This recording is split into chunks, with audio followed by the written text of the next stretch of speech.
नमस्कार, मैं PM DNA Singh और आप देख रहे हैं कमाल यार। इस वक्त की बहुत ही बड़ी और बहुत ही सुंदर सी खबर निकलकर सामने आ रही है। नेपाल और भारत दोनों से जुड़ी हुई ये खबर है और विशेष करके अयोध्या के राम मंदिर से जुड़ी हुई खबर है,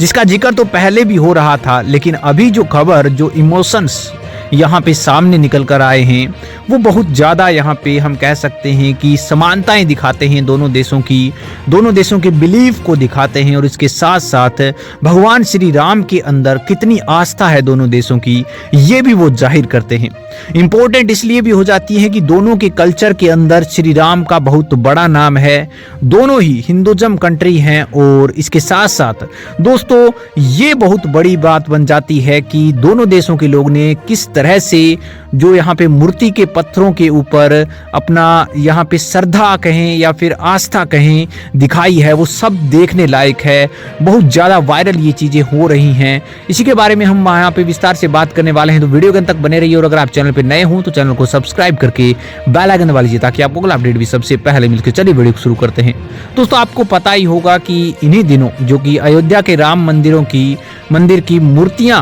तराशी जाएंगी, मूर्तियां बनाई जाएंगी, उसके लिए एक संशय बना हुआ था कि इसके लिए पत्थर कहां से लाएं, यानी कि जो मूर्तियां बनेगी वो किस पत्थर से बनाई जाए। तो पवित्र यहाँ पे काम कर रहे हैं, एक पवित्र धार्मिक स्थल बना रहे हैं, हिंदुओं के लिए सबसे बड़ा पवित्र कहें तो ये गलत नहीं होगा, राम सबसे परी हैं यहाँ पे तो भी गलत नहीं होगा। तो इसके लिए सबसे पवित्र यहाँ पे हम कह सकते हैं कि पत्थरों की जरूरत होती, और इसके लिए यहाँ पे नेपाल जो कि सबसे पवित्र कह सकते हैं हम हिंदुज़म के लिए विशेष करके, और वैसे भी बहुत ज़्यादा सुंदर कंट्री है, वो तो हम बार बार कहते ही हैं, लेकिन पवित्रता की बात करें, यहाँ के मंदिरों में, यहाँ के देवी देवताओं की बात करें, यहाँ के लोगों की आस्था की बात करें, यहाँ के लोगों की भक्ति की बात करें, यहाँ के लोगों का रहन सहन बात करें, तो वहाँ की नदियों की पवित्रता अपने आप बहुत ज्यादा बढ़ जाती है। दूसरी बड़ा फैक्ट ये भी है कि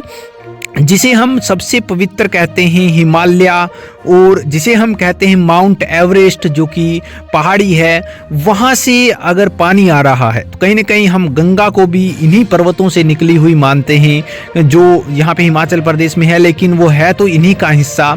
तो हम कह सकते हैं कि ये पवित्र स्थान है, और यहाँ से अगर हम मूर्ति लाते हैं तो कहीं ना कहीं मूर्ति के लिए पत्थर लाते हैं तो बहुत ज़्यादा बढ़िया रहेगा। तो नेपाल की नदी से 2 पत्थर यहाँ पे मंगवाने की बात की गई, और नेपाल क्यों इनकार करता, जबकि इष्ट देवता ना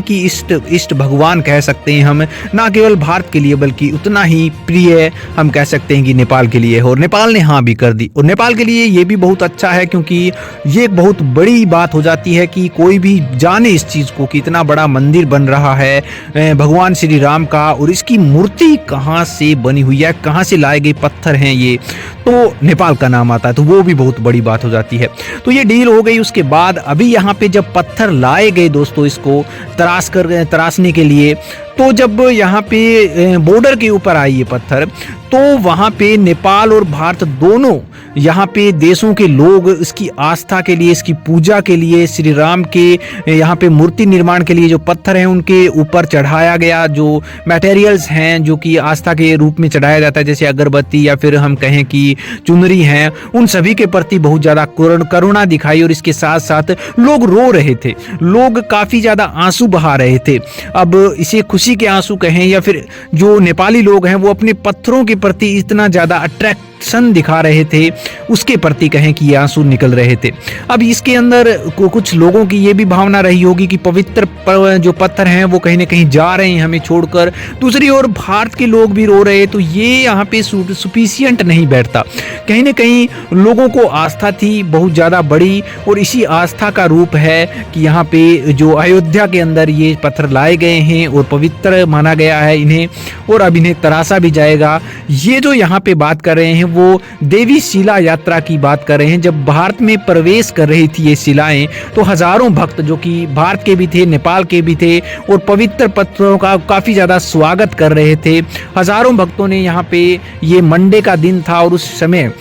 अयोध्या के श्री राम मंदिर, यहाँ पे भगवान राम और सीता की मूर्तियों को तराशने के लिए जो 2 पत्थर इस्तेमाल किए जा रहे हैं, पत्थर के टुकड़े, उनके स्वागत में भीड़ उमड़ पड़ी थी। एक अच्छी खासी भीड़ जो कि यहाँ पे आज वायरल भी हो रही है। और पत्थरों के दोनों विशाल टुकड़े जिनका उपयोग मंदिरों की मूर्तियों के लिए करा जा रहा है, उसके लिए यहाँ पे मधुबनी परी रोप सीमा के रास्ते पर नेपाल और भारत में प्रवेश करवाया गया है। भारत और नेपाल दोनों देशों में हजारों श्रद्धालु श्री राम के नारे लगाते हुए और देवशिला यात्रा का स्वागत करने के लिए भारत नेपाल की सीमा पर एकत्रित भी हुए थे। लोग उन पुत्रों की पूजा करते दिखे गए और इसके साथ साथ अयोध्या में के रास्ते में ये जो जनसैलाब था वो कहीं न कहीं बहुत धार्मिकता की ओर संकेत करता है, कहीं न कहीं बहुत बड़ी आस्था की ओर संकेत करता है। दोस्तों, इसके बारे में आपकी क्या राय है? अपने विचार कमेंट सेक्शन में जरूर लिखिए। चलिए आज के लिए इतना रखते हैं, आगे कोई नया अपडेट मिलता है तो फिर आपके सामने हाजिर होंगे। तो वीडियो को लाइक कीजिए, शेयर कीजिए और अगर आप चैनल पर नए हो तो चैनल को सब्सक्राइब करके बेल आइकन दबा लीजिए ताकि आपको अपडेट भी सबसे पहले मिल सके।